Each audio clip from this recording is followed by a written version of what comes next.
I now give the floor to His Excellency Sabrahmanyam Jaishankar, Minister of External Affairs of India.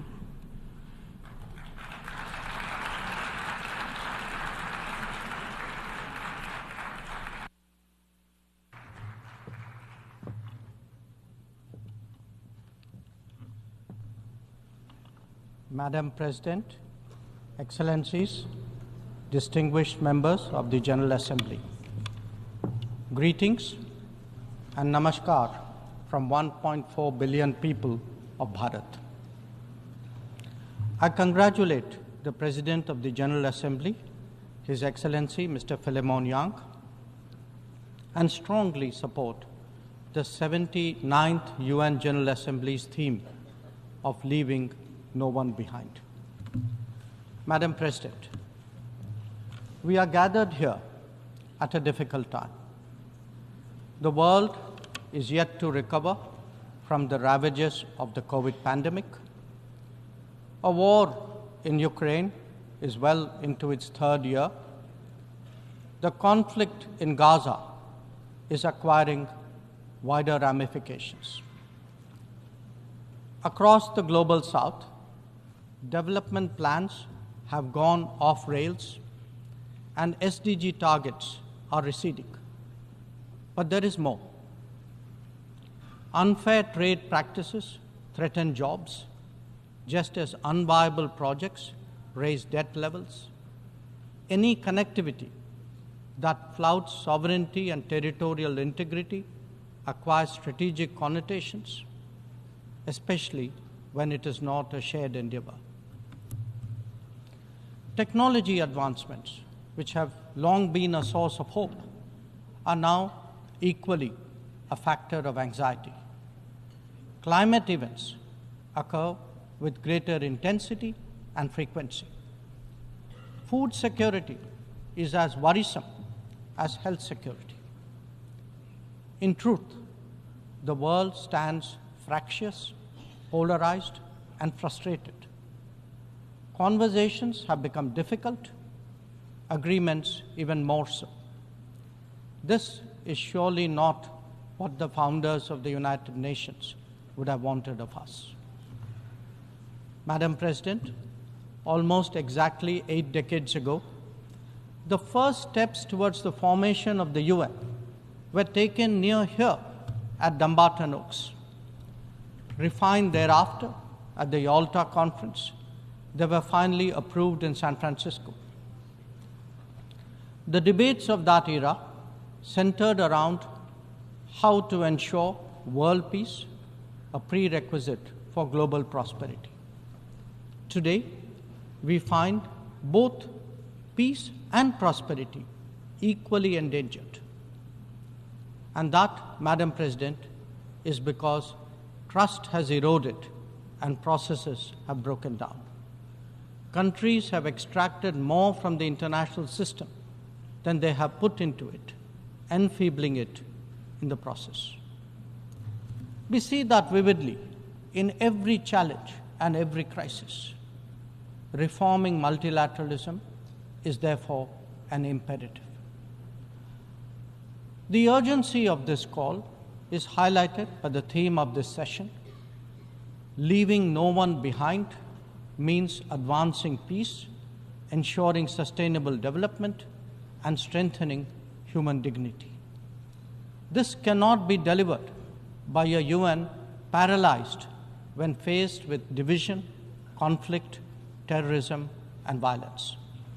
Nor can it be advanced if access to food, fuel, and fertilizer is jeopardized.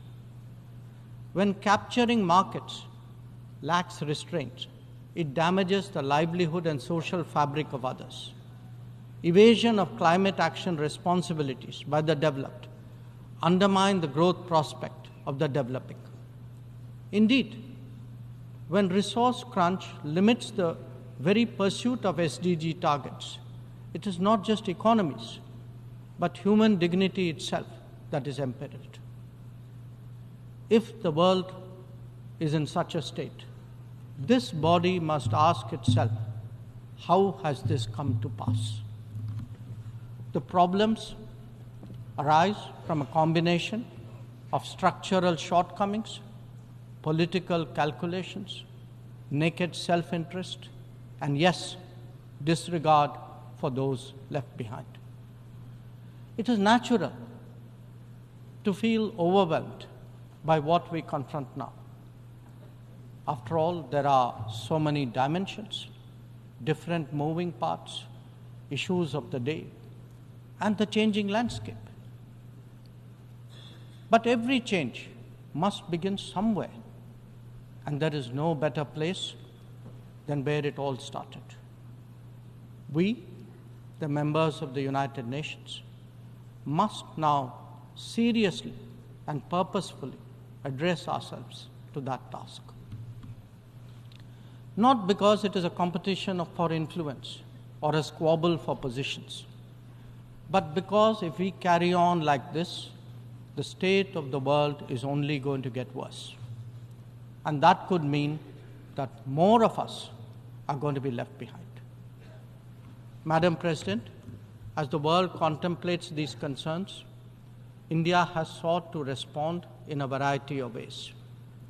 First, by focusing on the issues of the vulnerable, women, farmers, and youth, and fashioning targeted policies and initiatives for their betterment. Assured access to piped water, to electricity, to cooking gas, and new homes are changing millions of lives. The gender gap has started to close, be it in health, in education, or in the workplace. Our food producers, thrice a year, get financial support at the click of a button. And a third-term government has made skilling of the youth its key priority. Second, by expanding opportunities for employment and for entrepreneurship, including through stronger training and large-scale financial incentives. 495 million mudra loans have been given to small businesses in the last decade. 67% of them are to women. Equally telling, 6.56 million street vendors have availed of 8.85 million Swanidhi loans. This is just in the last 4 years. 45% of the beneficiaries are again women. Third, by creating templates that are replicable elsewhere. It could be digital delivery or enhancing the quality of governance and public services, as indeed making medicines and health facilities accessible and affordable. A digital public infrastructure and a people's pharmacy are today examples of what India can readily offer to the world. It is also an alternative vision where technology is used to empower, not to dominate. Fourth, by encouraging the Global South to voice its shared concerns and come together. To that end, we have convened 3 Global South summits, the most recent in August of 2024. And fifth, by contributing to the well-being of the global commons and responding to the pressing needs of those in distress. This has ranged from undertaking projects in 78 nations, providing resources to neighbors, and responding to HADR situations, to supplying medicines and ensuring maritime safety and security. Madam President, given the scale of transformation underway in India, each of these dimensions underline that the world's problems can indeed be tackled, and that by working together, we can surely create a larger lifting tide. In these troubled times, it is necessary, Madam President, to provide hope and rekindle optimism. We have to demonstrate that big changes are possible and not over a long period.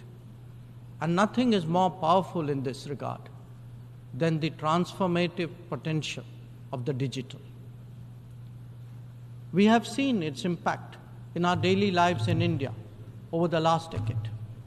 It is visible when public benefits from nutritional support and housing to energy and health are delivered efficiently and on a vast scale. Or when small business loans and farmers' support are extended without using intermediaries. In fact, when street vendors and expat workforce confidently use fintech in their regular transactions, when services delivery and benefits move seamlessly and transparently, less people will be left behind. That, Madam President, is India's experience and India's relevance. Such leapfrogging possibilities, coupled with people-centric policies and visionary leadership, can be real game changers. When India lands on the moon, rolls out its own 5G stack, dispatches vaccines worldwide, embraces fintech, or houses so many global capability centers, there is a message here. Our quest for a Viksit Bharat or a developed India will understandably be followed closely. Madam President, an important cause of many getting left behind has been the unfairness of the current globalization model. Over-concentration of production has hollowed out many economies, impacting their employment and social stability. Democratizing global production, building resilient supply chains, ensuring trusted digital services, and espousing an open source culture, all these promote widespread prosperity. There are economic answers, just as there are social ones. Madam President, the UN has always maintained that peace and development go hand in hand.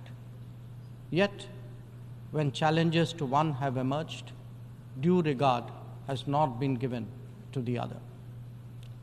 Clearly, their economic implications for the weak and vulnerable need to be highlighted.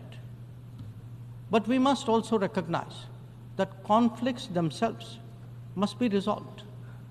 The world cannot be fatalistic about the continuation of violence on a large scale, no more than be impervious to its broader consequences. Whether it is the war in Ukraine or the conflict in Gaza, the international community seeks urgent solutions. These sentiments must be acknowledged and acted upon. Madam President, the UN is a testimony to the agreed principles and shared objectives of the world order. Respect for international law and commitments are among the foremost in that regard. If we are to ensure global security and stability, then it is essential that those who seek to lead set the right example. Nor can we countenance egregious violations of our basic tenets. Terrorism is antithetical of everything that the world stands for. All its forms of and manifestations must be resolutely opposed. The sanctioning of global terrorists by the United Nations should also not be impeded for political reasons. Madam President, many countries get left behind due to circumstances beyond their control. But some make conscious choices with disastrous consequences. A premier example is our neighbor, Pakistan. Unfortunately, their misdeeds affect others as well, especially the neighborhood. When this polity instills such fanaticism among its people, its GDP can only be measured in terms of radicalization, and its exports in the form of terrorism. Today, we see the ills it sought to visit on others consume its own society. It can't blame the world. This is only karma.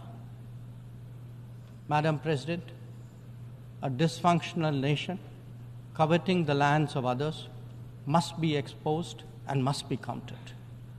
We heard some bizarre assertions from it at this very forum yesterday. So let me make India's position perfectly clear. Pakistan's cross-border terrorism policy will never succeed, and it can have no expectation of impunity. On the contrary, actions will certainly have consequences. The issue to be resolved between us is now only the vacation of illegally occupied Indian territory by Pakistan, and of course, the abandonment of Pakistan's long-standing attachment to terrorism. Madam President, the global order is inherently pluralistic and diverse. The UN began with 51 members. We are now 193. The world has changed profoundly, and so have its concerns and its opportunities. But to address both, and indeed to strengthen the order itself, it is essential that the UN be the central platform for finding common ground. And that it certainly cannot be by remaining anachronistic. Large parts of the world cannot be left behind when it comes to deciding the key issues of our times. An effective and efficient UN, a more representative UN, and a UN fit for purpose in the contemporary era is essential. Let us therefore send out a clear message from this UNGA session. We are determined not to be left behind. By coming together, sharing experiences, pooling resources, and strengthening our resolve, we can change the world for the better. I thank you, Madam President. I thank the Minister for External Affairs of India,